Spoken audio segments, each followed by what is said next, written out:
Okay, so we're talking about the NIST cybersecurity framework.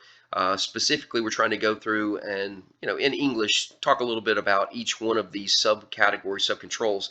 So IDBE2 is what we're talking about right now, and that is, if you read the description, the control description, the organization's place in critical infrastructure and its industry sector is identified and communicated. So really what the framework is looking for is that your organization, especially leadership, is going through and saying, okay, who are we and how do we fit in to the critical infrastructure in our industry sector. We talked about supply chain just a few minutes ago.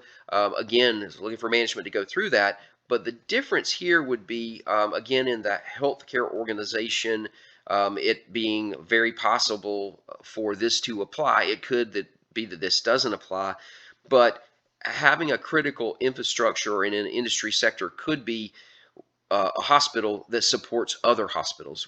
We have clients that act as a third party hosting facility, or may even host from a software standpoint other hospitals. So not only is there the, okay, what's our supply chain, that hospital, but now wait a minute, potentially they could impact the infrastructure of that sector, that industry sector, because if they go down, five other regional hospitals go down because they are that critical path.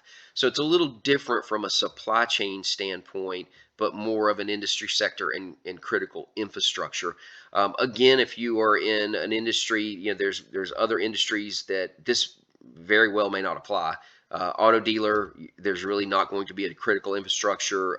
CPA firms, a couple of industries that we serve, not really a critical infrastructure. Insurance industry, this very well could apply to you, kind of with that same scenario that I laid out for the healthcares. So hopefully this explanation of IDBE2 was helpful.